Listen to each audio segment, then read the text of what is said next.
Well, I'm curious. So you should be. We may well be very confused. Curious, confused.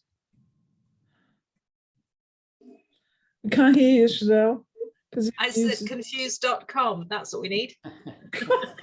Hashtag join the confusion. Yes.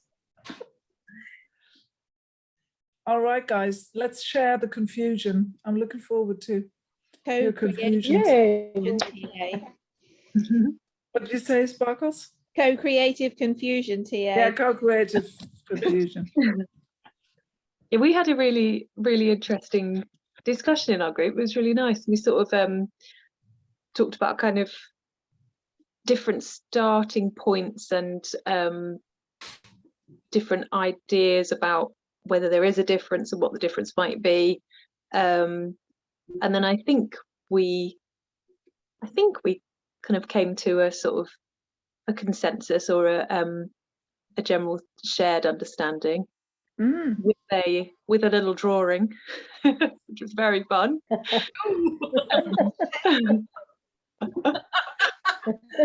So good.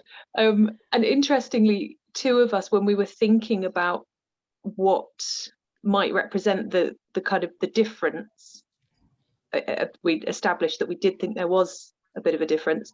Both kind of said that just the sort of the feeling of kind of a glow, and Sparkle said sort of almost like kind of adding like the OK Corral and then positive regard is almost, it's almost like there's sort of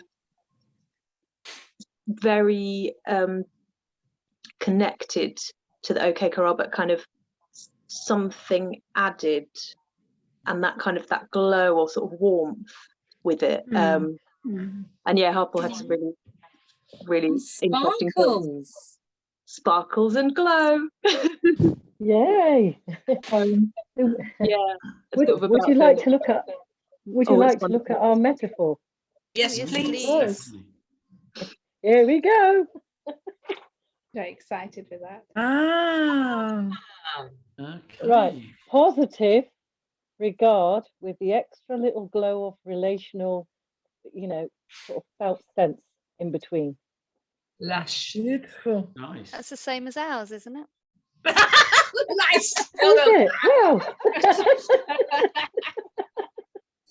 We don't want to be the same. Although this is all about positive, you know, regards. So we'll let you. Yeah. We're laughing, Harple, because we went round and round in circles and argued it backwards and forwards, and then went, an image? Maybe ours could just be in red, Shadell. That whole love, warm, cold. Yeah, so there's an image and a temperature to it. Felt sense. Felt sense, yes. Yeah. I also, there was another image that Sandra. Because of, you know, positive regard is more relational. Sorry. Sparkles? Oh, I was only going to say another image that had come up that we didn't put in, that was being in nice warm water, being submerged. Oh, yeah. Sandra used that, and I really like that as well. Yeah, dipping it. Yeah, that's a good one.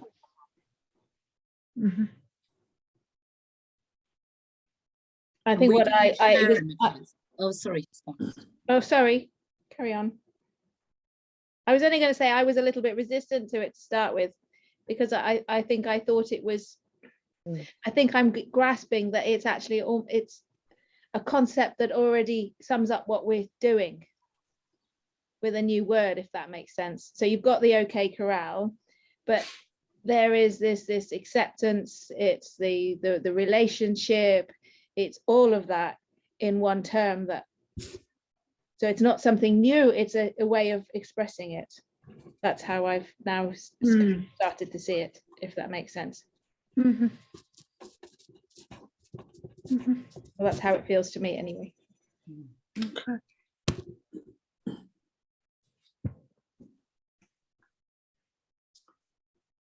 Nice. It sounds like a very fruitful and interesting discussion. And it's interesting, I don't hear much confusion there. So could you please present your confusion? I believe we may have stayed in the wondering stage.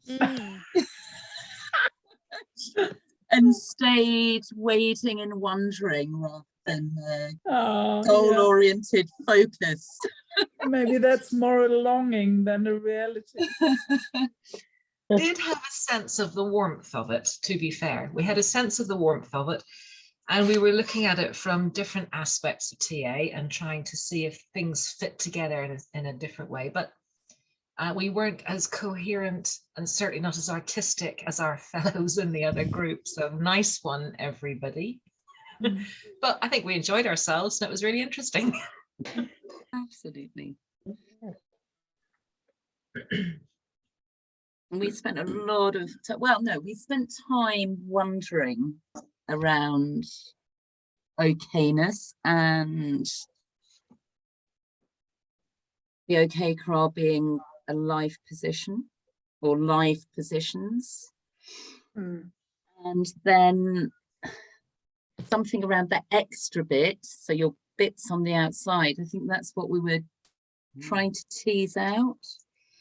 And another wondering was whether that's what's received by the other or how we are, so again, I keep going to in between, but there's something about the mutuality, kind of answering it in itself now, isn't that co-created bit in between? Excuse me, Alexa off. So that's my cue, everybody. I need to go. Okay. What a shame, Isabel. Another excellent Thank session. you. Thank you for coming, and see you next time round somewhere. You can come back and watch the end of it on the recording. Yeah. Thank you. Bye-bye. See you, love. Bye. And Dave, you had a lovely idea about it being intrapsychic, possibly. yes, the okayness. we were wondering about how okayness and mutual positive regard would be respectively transacted. And so we said overall, I think we concluded that okayness was more intrapsychic. So then we were thinking about, well, how would mutual positive regard be transacted? And so I inadvertently threw in the curveball of, would it be a transference? And then I answered myself by coming back and saying, well, if it was a transference, it wouldn't be present centered. Recording in progress. So it wouldn't be a transference. Why not? Well, there was an article I read in the recent past that from which I understood that if there's a transference, it's not present centered. If we're present I and present you, are we in transference? Only if one of us drops into the past. So I think it depends on the transference, the type of transference. Say more. And I think, I mean, a transference is present centered when you feel it. Yeah. It may be being generated in one of you, if there's two of you in conversation transacting, it may be the basis of it from one of you may be past centered. But then if it's picked up by the other person, or the other person does a counter transference, the counter transference is created in the moment.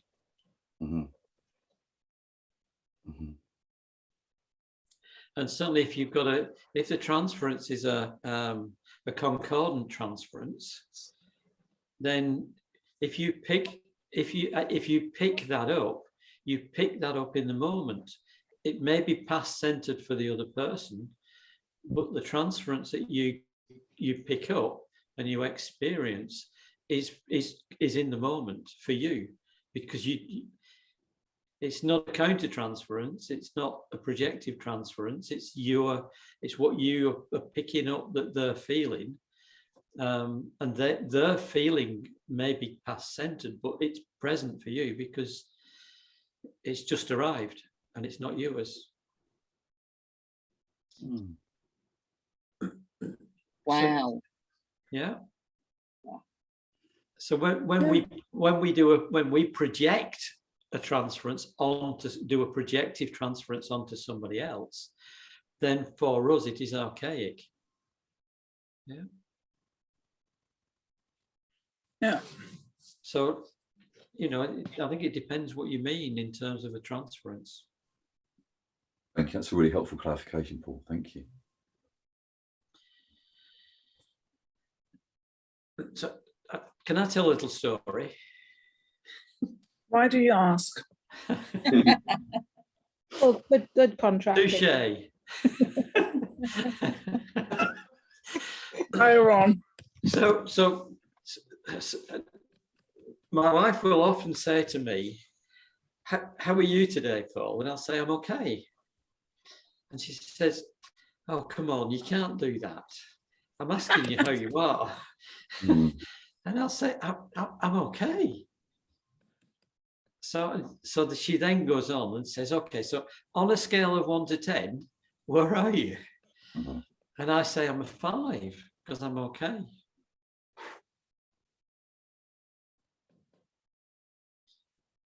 So I'm wondering what you might think about that as being okay on a scale of 1 to 10 for you. And is there a difference? Is there a difference? Because sometimes, I'll stun her and say, I'm an 8, yeah, or a 9, yeah. And that's about, for me, that's about feeling more than okay.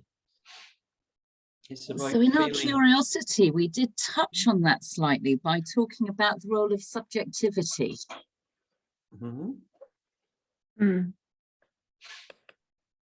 Which kept us wading in our curiosity. So is that therefore the intersubjective space?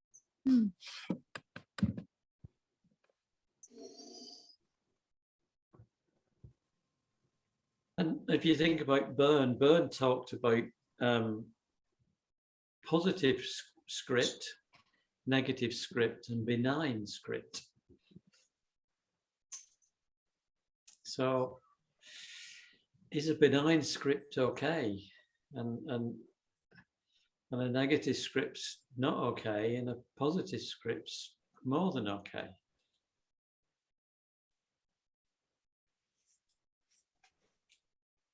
It's good to get you thinking, isn't it?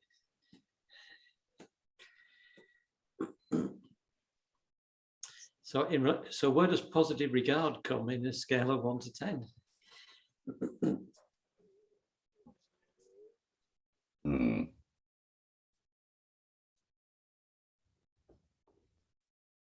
Sorry, interesting question. Go on, sorry. I was just going to say, because it's in the moment, and as you described your moment with Paul, Nicole, I'd say that's an absolute 10 of a moment, 10 out of 10 moment, because there's that felt sense of being relational on both parts, and it's very hopefully it's mutual, and it's in the moment. So I don't know why, but I've got more respect and regard for positive regard than I do for okayness and okay. Yeah. Because it's about you. It's also about being relational, and there's that warmth that you've experienced in the moment. Also, when you're heard and you're seen, and that's important to me. When you say being relational, Harpal, And being okay. No, do you mean being in relationship when you say being relational?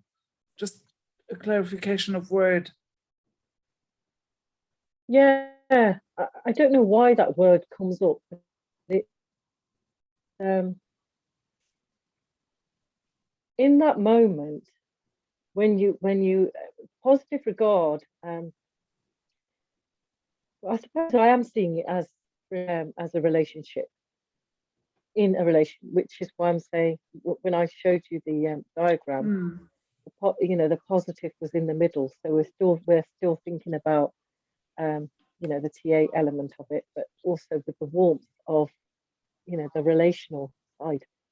That's just my take on it. Maybe we've thought about it differently elsewhere. Yeah. But relational, it's like a double thing that you've got, a double element, because not only have you got that person in that moment, it's that felt sense, feeling relational to one another, positive So regard. in relationship to one another. Yeah. That's it. Okay. Yeah. That's how I see it. Thank you. Yeah. So does that mean that the social transaction and the ulterior transaction are congruent? I'm hoping so. Would imagine because so, yeah. Yeah. So it's Sandra, that's where that felt sense comes in. I was interested.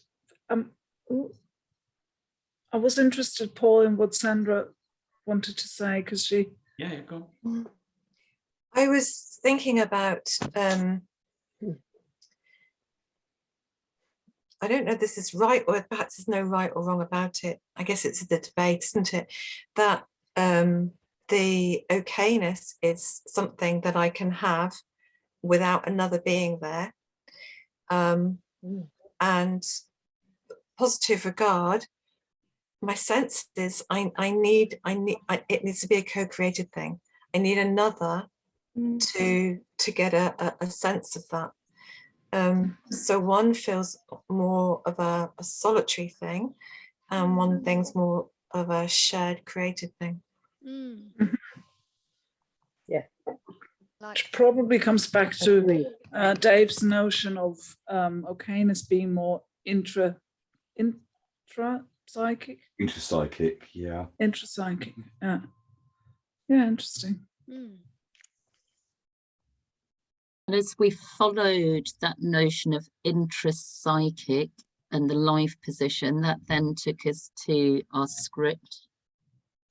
So how I am in the world, how others are in the world, what I think of the world, which then determines how we be, how we are with another, which is, Sandra, the essence of what you're saying, that moment of meeting, the moment of meeting. Moment of meeting. So I think if you follow that through, if you think of Byrne's time structuring, and you get to intimacy, is that just okayness? Oh, more than that. I was reflecting on. I'm sorry. You go. Oh, sorry. I'm sure there was talk about intimacy, wasn't there? We did. That was exactly the route that we took. That's exactly where we went to. So can you have intimacy without mutual positive regard? How many questions do you want to give us, Paul? yes. Yeah. Can you have intimacy without mutual positive regard? I was reflecting that I did a training weekend this weekend, and mutual positive regard is not a term that we use, but I absolutely felt it because I was able to get to this intimacy level. And it was definitely far more than okay. And I think whatever I felt at that weekend, I think is what you mean the positive regard is. It was a safe space. I was accepted. My mistakes were accepted. Everything about me, my not okayness was accepted.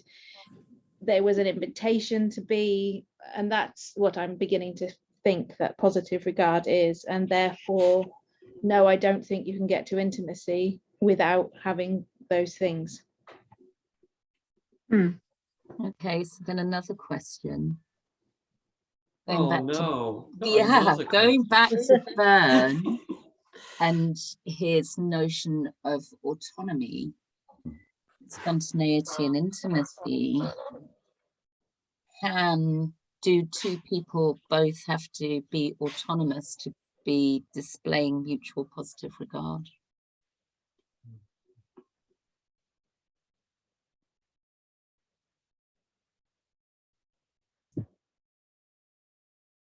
Both have to be. I'd have to say that again.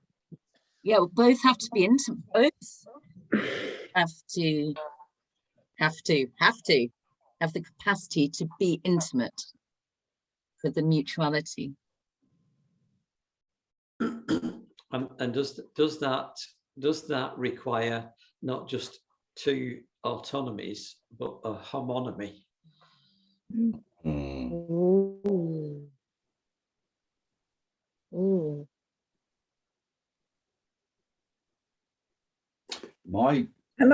Yeah. Maybe, please. You go, Dave. Oh, thank you. It was just a wondering about whether that autonomy has, with that autonomy, my sense is that to be in positive mutual regard, it may often be necessary to have that autonomy, because that autonomy comes in the adult ego state where we're leaving the archaic contamination behind. Because and sometimes positive mutual regard may involve us having to step out of our natural script, non-defensive patterns, say to the person, okay, you're okay, and that can be an act of will. Does that make sense? And I think very often when we're in intimacy, we give something up. We choose to give something up.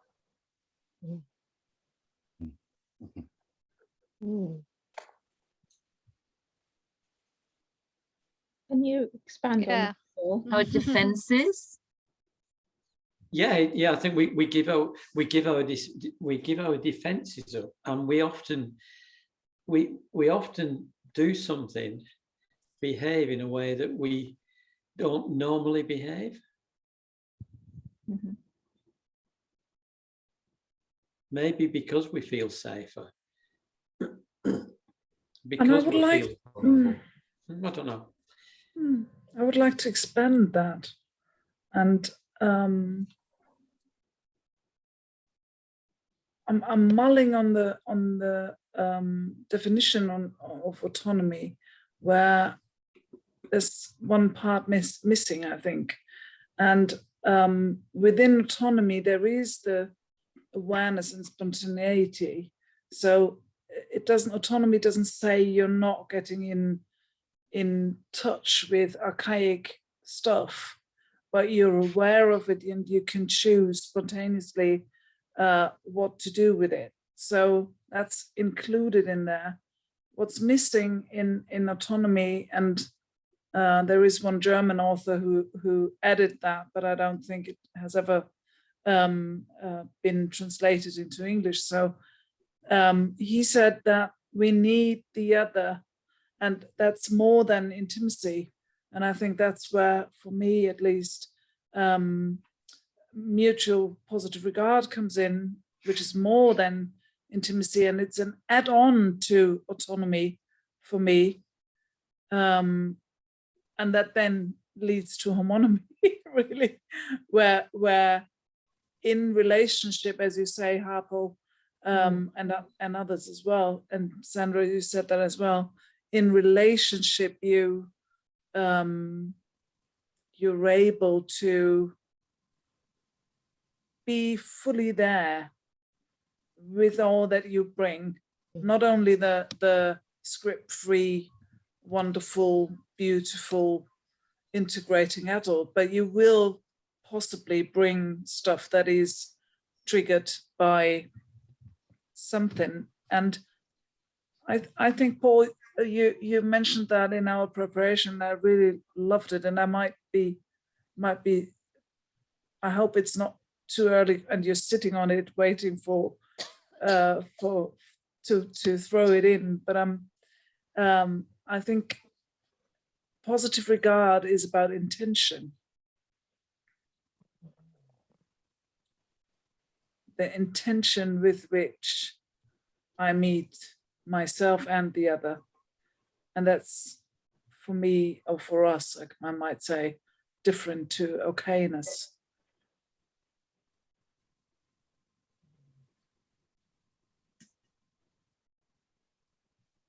How does that make sense to you people? That's really Something else we talked interesting, about as because well. we said how it's received by the other. So then going on from what you said, Nicole, if it fits, is it that the intention and impact? So the intention of how I meet myself and the other, and then how that is received Yeah. by the other. Yeah, and then we're talking about conversation. So that's then you're in this. You're when you think about the relational space that we were, or the we-ness that we talked about last time. So it is that third that you talked about, that in between the more than.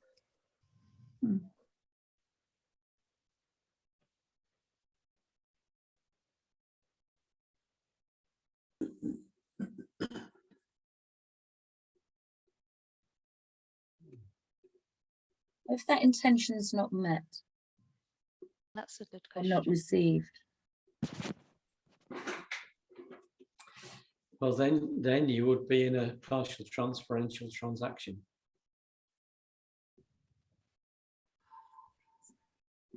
Because if it's not received, somebody's archaic or in a contaminated adult. So like, if we're warm, if we're showing positive regard to a client and they can't receive it, it's because of their defenses and their script that is not allowing them to receive. Yeah. One of the things that we just posed it as a question is, I wonder what the differences are between positive regard and positive stroking. Because as you're just talking there, Paul, it makes me think of, that sort of stroke filter, and deciding I can't let this in. Beautiful questions. I'm having a strong impulse. Paul, you're breathing in to speak as well. Or whichever. So,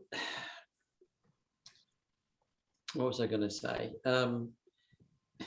What did you say, Sandra? Just say that again. What, just about the strokes then? Oh, it was strokes, wasn't it?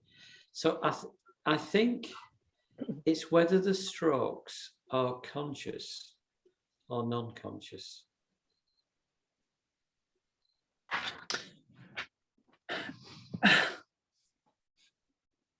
And I would say that the difference between positive regard and positive strokes is that positive regard includes potentially negative strokes.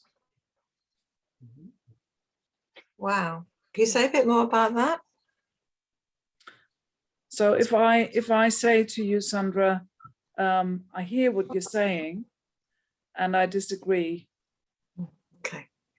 Yeah. That we can be intimate in that conversation, and I'm coming with an intention of unconditional positive regard towards you, Sandra, and I still can say I disagree, or or whatever. So and that allows for a difference between us. Yeah. and still stay connected. Yeah. Yeah.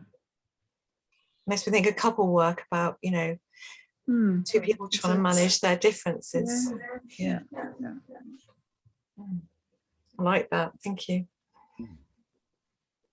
And if you think of positive critical analysis, where the intent is to bring to the attention of somebody something that they've not got right, yeah, and there's a learning opportunity, then the critical positive way is with positive regard, because the intent is supportive and developmental.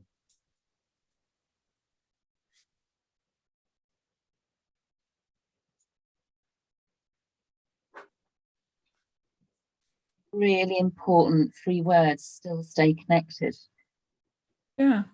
And I can say to you, may I raise your awareness to the fact that something, and it's this phrase came to me. I was once in Findhorn in a community there as a guest, and they had the way they spoke about positive regard, and the way they on a behavioral level practiced that was by starting sentences with, may I raise your awareness that, and then and then they would say things like that, today you left the kitchen in a state where others felt uncomfortable. And that it was really interesting to observe what happened to people if they said this instead of, I really hate how you're leaving the kitchen and I think you're a pig. do you do that at home as well? And it makes a difference. May I raise your awareness that you left the kitchen in a way that others, and I can speak for myself, that I really felt uncomfortable coming down and finding the kitchen in that state. It's a difference, and that's I'm going to practice that one. Yeah, I've just got I the like that. Thank you for sharing. Sorry, go for it. I was only going to be sarcastic. Don't matter. Do it.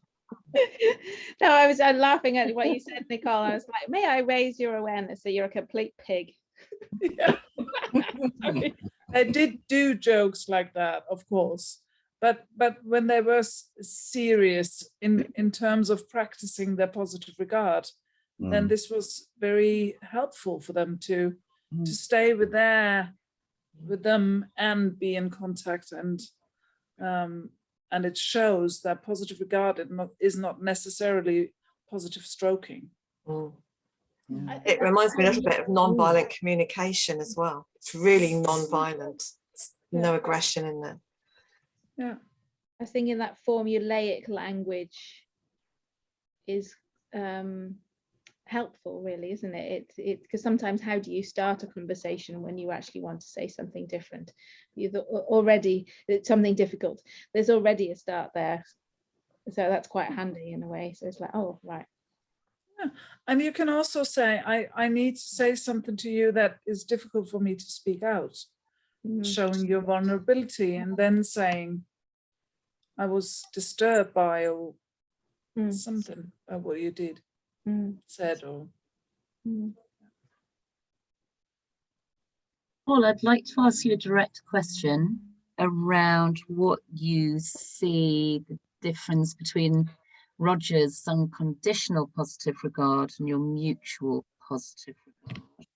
So I had a sense it was around intent and impact, but now I've lost that. I think the difference, Rogers was talking about it, he was more talking about the other.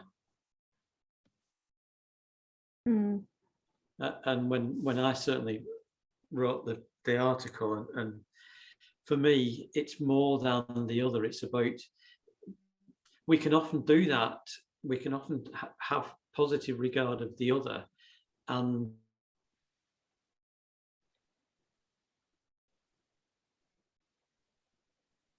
not holding ourselves in positive regard, looking after our needs and wants.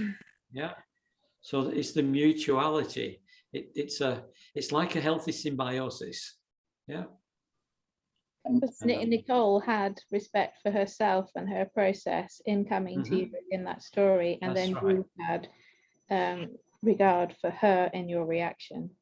So, And for himself. yeah, I think that's Yeah. important, because Yeah. this notion of I didn't do hugs back then, so allowing this impulse to manifest itself and be there for you, Paul, to feel this impulse and follow it, was a positive regard for yourself.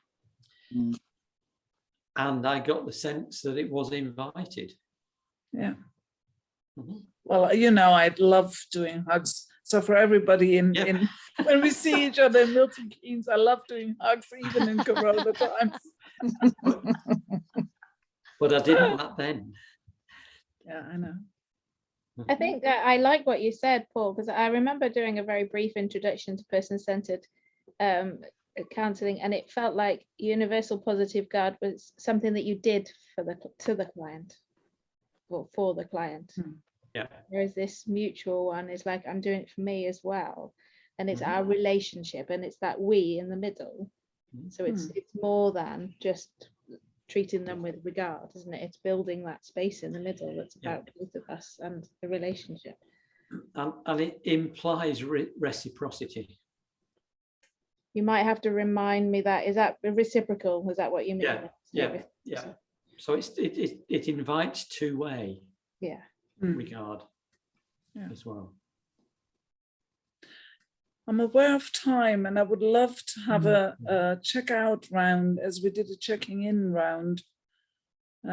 So would we be ready for this now, or is there more on your minds that you would like to share, clarify, throw into the room as a question before we do that?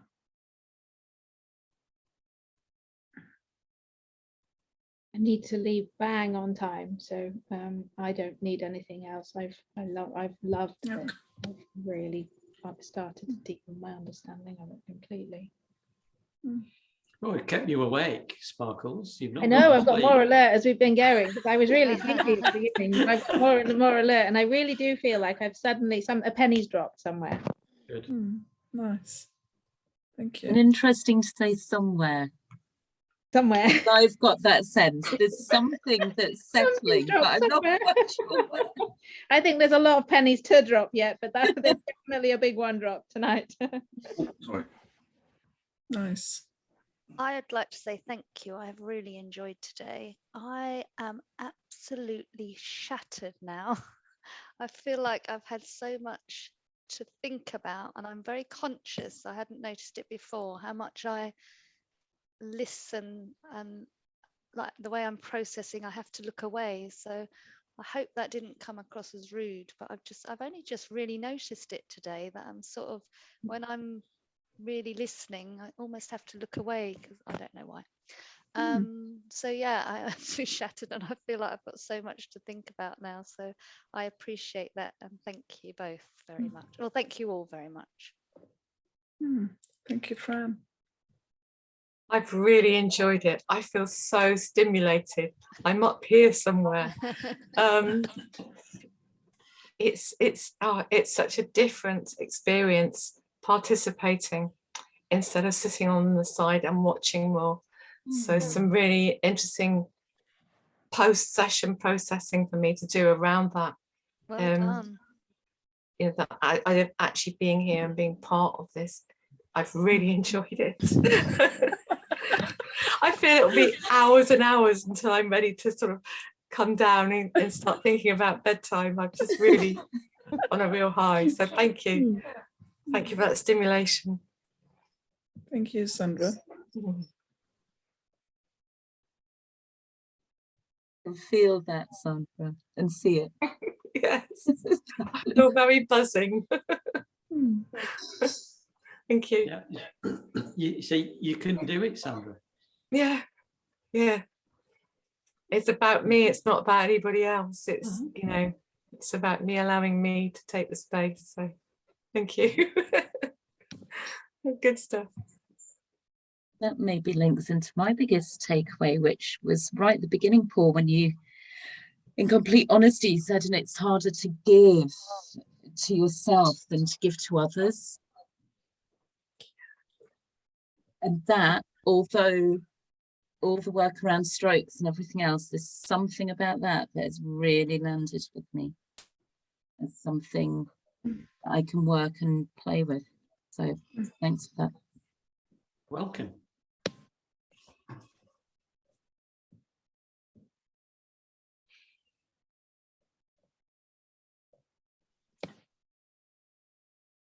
Yeah, I've really enjoyed it. It's been great meeting everyone, and I think the breakout room, it was nice to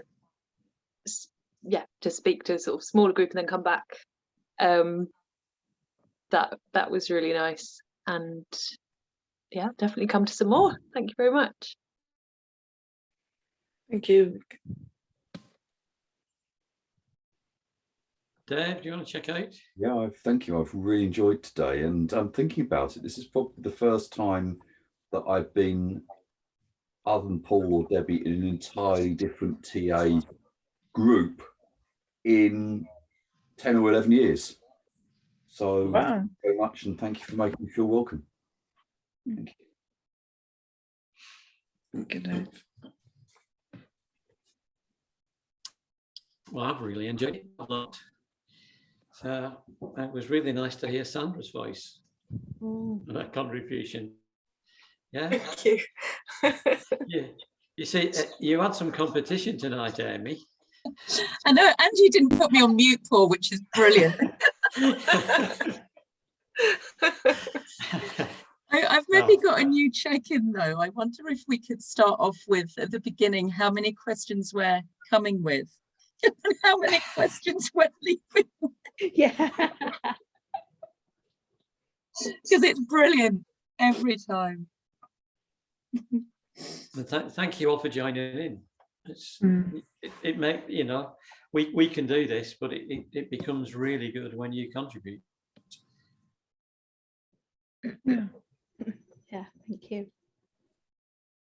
I enjoyed it a lot as well, and I, from the in the becoming phase, our preparation, Paul, and then being here with you and mulling together and juggling around with questions and examples has been really a great joy, and I'm looking forward to more workshops here and to meeting some of you at least in Milton Keynes, and yeah, looking forward to meeting you in this space again as well. When's the next one? Friday. This Friday. This Friday is one with Berit Fallon and Keith Judah and Ryan Bossenmeyer. No, it's James. Oh, and James. I don't think I've seen that one. What time is it? In the morning? No, it's at night. Oh, Well, sure. evening. It's 7 till 9, maybe, I think. Yeah, it is. Yeah. Like had that face too, night. Sparkles. Because Keith has to be in the morning then, yeah. Yeah, okay. And the next one is Monday, I think, then next week. Monday next week. Was there one?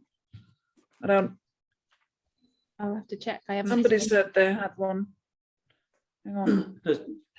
So Keith and I are doing one in a couple of weeks on integrating adults. So that's, I definitely want to do that one. Yeah. Absolutely, definitely. Cool. Yeah, there's one on belonging April 12th, but that's too far away. So next one's on Friday. Okay. And I'll be doing one on CCTA and application and organizations with Ryan sometime. And yeah, and many more. Yeah. Right, I've got to go now. Yeah. Thank you so much, guys. Thank you. Bye. See you all. Thanks, everyone. Thank you. Have a nice Bye, evening. Sandra.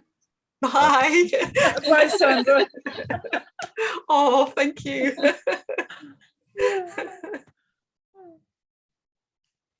Thank you very much. Bye. Thank Bye, you. Dave. Bye, Dave. Bye.